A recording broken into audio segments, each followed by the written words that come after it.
The last thing anyone expected to happen during their morning routine was to see a ghost of someone they know standing behind them. Claire had lived in her home for 3 years now, and she loved it with all her heart.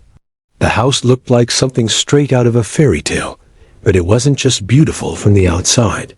The inside was decorated with paintings she'd collected over the years and antique furniture that had been passed down from her grandmother. But Claire's favorite part of the house was the spiral staircase that wrapped around the wall in the entryway. She said it reminded her of the royal palaces in Europe, and every time she went up and down stairs, she felt like a princess. It was early in the morning, and Claire had woken up earlier than usual. Her daughter would be coming over soon to stay for the weekend, so Claire wanted to make sure everything was perfect. As she walked into the kitchen, she started making breakfast and humming along to the radio. Then she went to the pantry to grab some orange juice.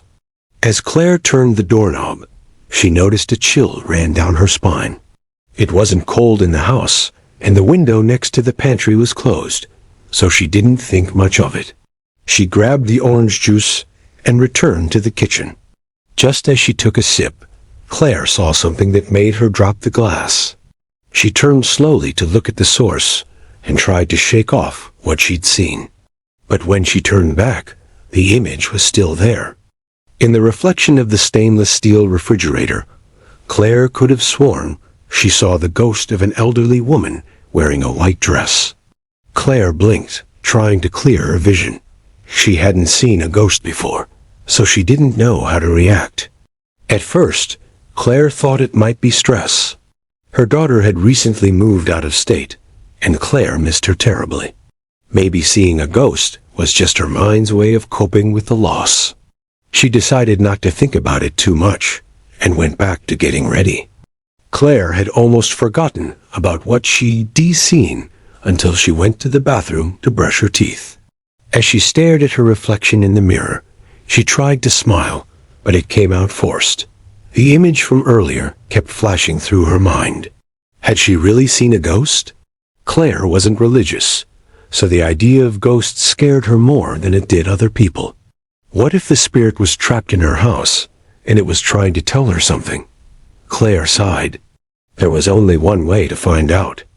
As the minutes passed, Claire couldn't help but glance at her reflection every few seconds. But the ghost wasn't there. Maybe she had imagined the whole thing. Claire went back to preparing for her day. She tidied up the house and watered her plants before finally deciding to go online to research local ghost tours. Claire typed, "Are there ghosts in my area?" into the search bar, hoping she wouldn't find anything. The results were a list of haunted houses near her location, and one of them was her street. Claire clicked on the website, then scanned through the page. According to the site, her house used to belong to an old woman named Helen Thatcher, who died in 1984. But the house had also been the site of a terrible tragedy. In 1920, Helen's 2 young children drowned in the nearby lake. Their bodies had never been recovered, and it was believed their spirits were now haunting the house. After reading this, Claire felt a shiver run down her spine. Could the ghost she'd seen be one of Helen's children? The house had been built in 1905, meaning it would have been around the time of the incident. Claire's hand trembled as she reached out to close the laptop. She could hear her daughter's footsteps on the stairs outside.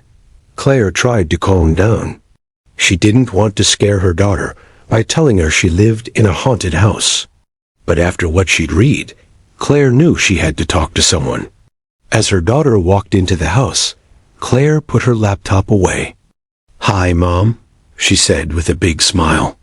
"I'm sorry I woke you up. Did I interrupt your sleep?" "No, honey, I was already awake." "Come on in," Claire replied, returning her daughter's smile. Claire ushered her daughter into the kitchen and poured her some coffee. "How are you, Mom?" her daughter asked. "Just fine." "Better now that you're here," Claire said, knowing she needed to change the subject. She didn't want to worry her daughter. "How was your trip?" "It was long, but I'm glad to be home," her daughter replied. And the two spent the rest of the morning catching up. But Claire couldn't stop thinking about what she'd seen. She excused herself to the bathroom and splashed water on her face in the sink. Looking at her own reflection, she realized she needed to do something. She couldn't live in fear of a ghost, even if it was haunting her house. So Claire decided to do some digging. Claire went to the local library, but she didn't ask any of the librarians for help. She didn't want to draw any attention to herself. So instead, she went to the genealogy section and started looking through old yearbooks. She hoped to find Helen's children and learn what had happened to them. After searching for a while, Claire found the 1920 yearbook. She opened it and began flipping through the pages until she found the photo she was looking for. Two young children beamed up at her from the paper. Their names were written above their pictures. This must be them, Claire thought. Claire brought the book back to the counter and checked it out. At home, Claire sat down at her kitchen table and read through the book. She learned that Helen's children were named Thomas and Amelia. Claire wondered why they would have been playing near the lake. It was so far from their house. As she continued reading, Claire came across a newspaper clipping from the time period. The headline read, "Local children drowned in lake." Claire's heart went out to the family. It must have been so hard for them to lose both of their kids. But it also explained why the ghost of a young girl might be haunting her house. Claire went online and searched for the names.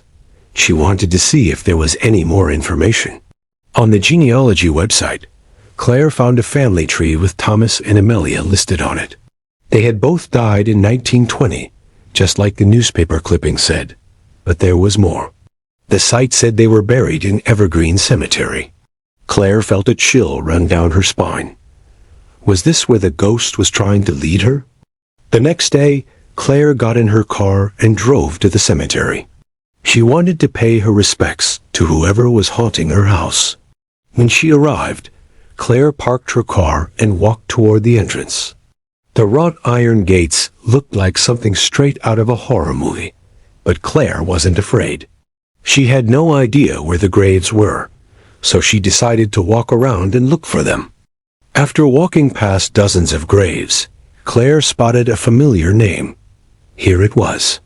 Rest in peace, Thomas and Amelia Thatcher. Claire stopped in front of the grave. "Hello," she said quietly. "I'm so sorry for your loss. I've been meaning to come to visit you." Claire stood in silence for a moment before continuing. "If you're the ones haunting my house, I forgive you. And if you want to move on, I won't stand in your way." Claire knew it sounded silly, but she felt better having said it.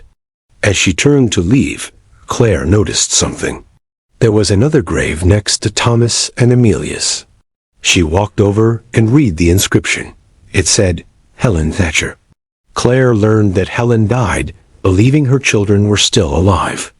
But once she learned they were gone, she wasted no time in joining them. When Claire returned home, she felt lighter. Now that she knew the truth, she no longer feared the ghost. Claire had always been a rational person, but she understood that some things in life can't be explained. She'd never seen a ghost before, but now she knew they were real. And she'd never forget the kind, sad eyes of a mother whose children were taken from her too soon.